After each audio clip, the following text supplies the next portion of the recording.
이번 반기문 사무총장의 방안에 대해서 정치권이 아주 크게 술렁이고 있습니다. 바로 반기문 대망론, 충청 대망론과 맞물려 있기 때문인데요. 반기문 방안을 둘러싼 여권과 야권의 움직임, 그리고 그 움직임 사이의 온도차를 자세히 살펴보겠습니다.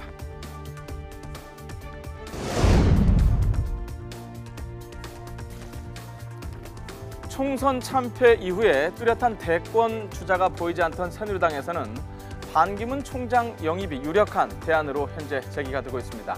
때문에 여권이 이번 반 총장의 방안을 영입의 발판으로 만드는 것 아니냐는 전망도 나오고 있습니다. 앞서 충북 음성 출신인 반기문 총장이 차기 대권 주자로 주목받던 상황에서 새누리당과 청와대 인사에서는 충청권 인사들이 전면에 배치가 됐습니다. 충남 공주 출신인 정진석 원내대표가 부상을 한 데 이어서 충북 제천 출신인 이원종 전 충청북도 지사가 청와대 비서실장 자리에 기용이 됐습니다.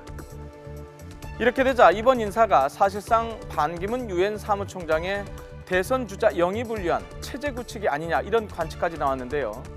그리고 새누리당 내부에서도 반기문 총장의 대권 카드는 변수가 아닌 상수라는 말도 나왔습니다.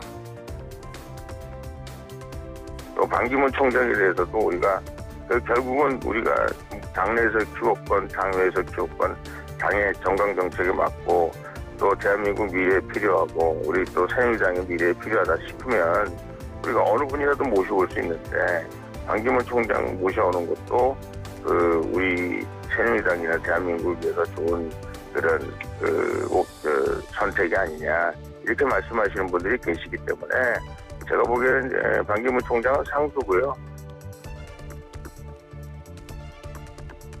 그래서 제주에서부터 시작되는 반 총장의 방안을 맞는 움직임에 있어서 가장 적극적인 것도 역시 새누리당입니다. 정진석 원내대표는 반 총장의 방안 첫 공식 일정인 제주 포럼 환영 만찬부터 참석할 예정인데요.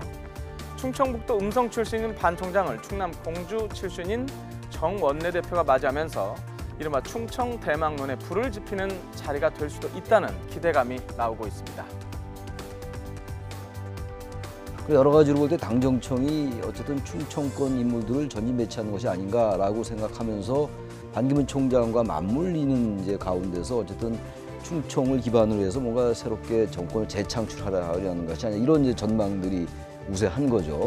그렇게 된다면은 자연스럽게 충청과 관련해서도 그렇고 친박의 이 대선에 관련된 관심이 집중될 수밖에 없는 거거든요.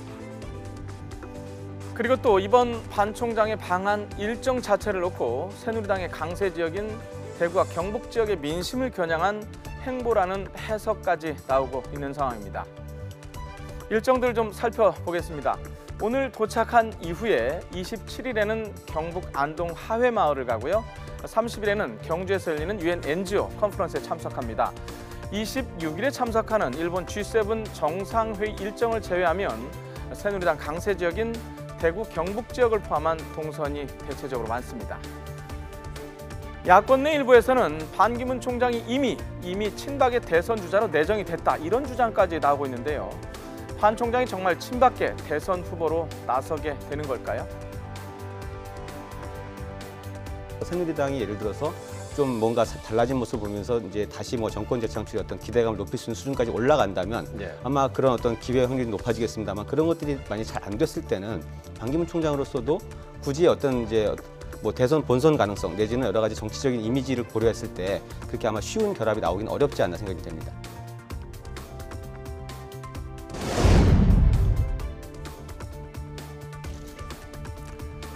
반기문 총장의 방안에 이렇게 환영하는 분위기인 여권과는 달리 야권의 반응은 좀 냉랭합니다. 반 총장이 노무현 전 대통령의 지원으로 유엔 사무총장직에 오른 만큼 야권 인사라고 그동안 주장하던 예전과는 완전히 다른 모습인데요. 과거 반기문 총장에 대한 야권의 평가를 한번 살펴보도록 하겠습니다. 지난 2013년에 박원순 시장은 반 총장에 대해서 대선 후보에 오르기에 충분한 분이다, 이렇게 말했고요. 권노갑 국민의당 상임 고문 역시 반 총장을 영입해서 당에서 경선을 치러야 한다고 언급을 했었습니다. 지난해 지난해 12월에 문재인 더민주 대표는 우리가 만들어낸 유엔 사무총장 자리라면서 대선 후보로 영입을 하고 싶다는 뜻을 밝히기도 했습니다. 하지만 지금 오늘 야권의 태도는 말씀드린 대로 180도 달라졌습니다. 반기문 대망론에 비판적 입장들을 표현하고 있는 것인데요. 새누리당도 반, 야당으로도 반. 반단이 그래서 반기문 총장인지 모르지만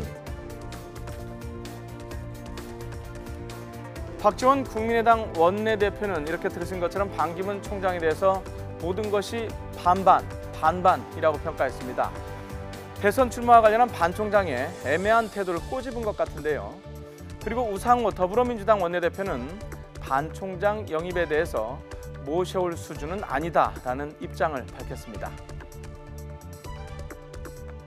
나올 것 같기도 하고 안 나올 것 같기도 하고 그래서 저는 어쨌든 이제 모호하게 하신 분 중에 성공하신 분이 없어서 좀 제대로 말씀하시는 게 좋을 것 같아요. 이제 오신다 그러면은 대환영입니다만 그렇다고 그래서 기존에 있는 후보들을 다 가만히 계시라고 그러고 모셔올 수준은 아니다고 생각합니다.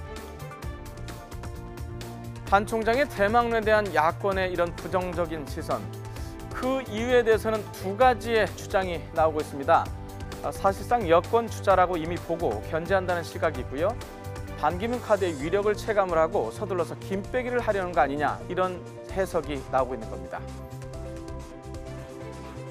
더불어민주당으로서는 반기문 총장이 등장할 경우에 정부 여당, 즉 박근혜 발전에 대한 심판 선거의 구도가 희석화되면 새로운 인물이라고 하는 그 야권에서 대단히 위협이고, 특히 국민의당에서 이렇게 이상돈 최고위원이 발끈하는 이유는 새로운 정치를 표방하고 있는, 그래서 기성 정치의 불신의 반사이익으로서 그 역할을 갖고 있는 3당으로서는 반기문의 등장은 치명적 위협이 됐기 때문에 가장 강력한 경쟁자의 등장이 달가울 리는 없어 보이는 것 같습니다. 이 같은 여야의 엇갈린 움직임, 반응 속에서 반기문 총장이 조금 전에 제주에 도착을 했죠. 이번 방안에서 우리가 가장 주목을 하는 것은 바로 반 총장 본인이 대선 출마에 대해서, 적어도 국내 정치에 대해서 한마디라도 언급을 할 것인가인데요. 그의 입에서 과연 어떤 말이 나올지 일거수일투족을 당분간 아주 주의 깊게 지켜봐야 할 것 같습니다.